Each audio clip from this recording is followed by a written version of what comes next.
Hi, I'm Seb Frey. I'm here with SiliconHomebroker.com. We're doing an open house in Santa Cruz, California, and I'm here with Mike Burwell-Callero, and he's a mortgage representative with Prospect Mortgage. And while I had him here, I want to ask him a couple of questions about the mortgage market. I know it's a burning topic for many people, so let's start with the easy question. Mike, what's going on with interest rates? Interest rates are heading up. Heading up? Heading up. Slowly but surely. Every day is a little different, a little up and down. We had ups and downs a lot over the last couple of days even. The Federal Reserve is going to be backing away from buying mortgage-backed securities, which most people don't understand that mortgage-backed securities are where interest rates come from. Mortgage-backed securities are what determine interest rates. It's not the will of whatever the bank feels like charging. It's what the investors are paying, and the investors are the people that buy mortgage-backed securities, and thus the rates. And right now the Federal Reserve is a big buyer for mortgage-backed securities. If they stop buying, there's less competition, supply and demand, rates are going to have to go up in order to attract buyers. So how much do you expect them to go up?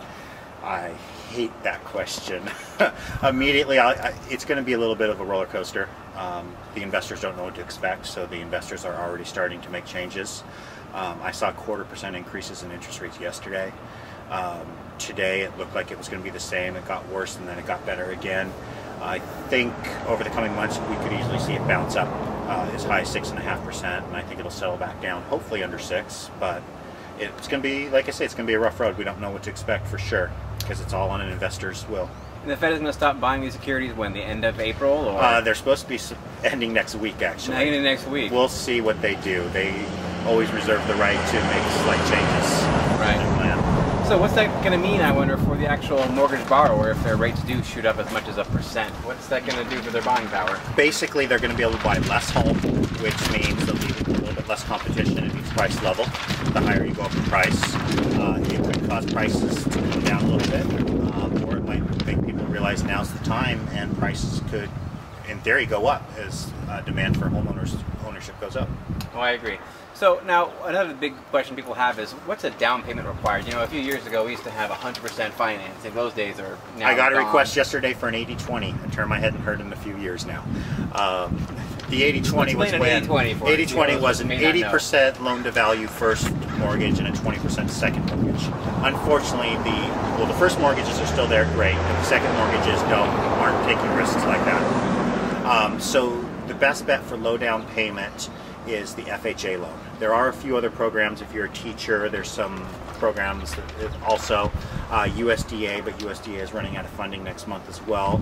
We'll see if and USDA wasn't allowing 100% financing, no closing costs. It was a beautiful loan. But it was located only in a certain few rural areas. Is that correct? In our geographic area, Morgan Hill, Watsonville, North Monterey County, parts of the mountains. There's a lot of areas actually nearby. You're saying that funding is running out? They've basically run out of money. They're not taking new reservations, as they call it, next month. So for most buyers, it's going to be at least a 3.5% down payment. Now I understand FHA is raising to 5% down payment if you have less than a 580 credit score. Not true at this time that I've heard. At least that doesn't apply to our company anyway. Okay. We require a 620 credit score for any loan. Oh, for any loan. Oh, any loan. That wouldn't apply for you then. Correct. And trucks to go by here. We can also. I coach people in steps they can take to get to that 620 if they don't have a 620. A little side tangent there. But right now, most of our borrowers are looking at 3.5% down payment on an FHA. Okay, that's great about the FHA now. So, Mike, what if you have more than 3.5% down? What are the other? People down 10%, 20%? There's 10%, there's 15%, there's 20%. It really depends on someone's credit score in the program, the loan amount, the property type. At that point, it's very much a consultative appointment I have to have with somebody to know for sure what somebody could do. But there are 10% down programs where the bank will loan you 90%. It won't be a 10-10-80. Correct. It'll be a straight 10-90. 90% loan. You put 10% down of your own money. And then you're going to have a mortgage insurance requirement. That is correct. What percentage is that these days? That varies based on credit score, loan amount. Again, that's an individual factor. We put it in the computer and it pretty much tells us what it's going to cost you. Okay, so this house right here is $350,000. So with 10% down, you can get into this house for $35,000. Correct.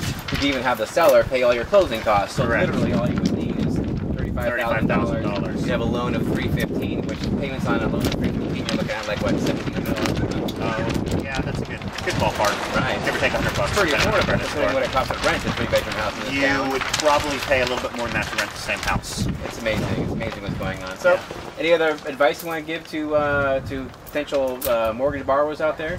I find a lot of people have been a little bit nervous about buying right now. They don't know if they're still going to have a job next week or next month or next year. So I'm encouraging a lot of buyers to use the FHA, even if they have a 10 or 20% down payment. Keep that cash as a savings. That way they know they can make their payments even if they did lose their job, and they can still take advantage of the great prices on the market right now. I think that's great advice. All right, Mike, thanks so much for sitting in with me for a few minutes. And look, some buyers are coming now. You bet. All right, we'll talk to you soon. Thanks.